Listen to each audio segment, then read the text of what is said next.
আমার হাত ধর, চল দুজনে জান্নাতে। আমার চেয়ে বড় দাতা হইতে চাস? হায় হায়, আমার মন চায় আমার জাতি যে কবে এখানে আসবে, যে প্রত্যেক ব্যক্তি সংযুক্ত হবে আর মসজিদে যে জিজ্ঞাসা করবে, মাদ্রাসায় যে জিজ্ঞাসা করবে, মার্কাজে যে জিজ্ঞাসা করবে, ওলামাদের কাছে যে জিজ্ঞাসা করবে, হুজুর হাত পাততে হবে না, প্রয়োজন কি এটা বলেন, আমরা পৌঁছে দিতে চাই। কবে যে আমার জাতি এরকম হবে? আমার বিশ্বাস হবে একদিন ইনশাআল্লাহ আমার জাতি এরকম সংযুক্ত হবে যে কোনো দিন কোনো স্টেজে কাউকে হাত পাততে দিবে না।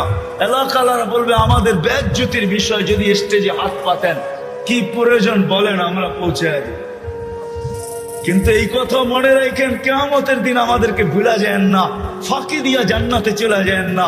আর কসম খোদার, এই উম্মতকে ফাঁকি দিয়া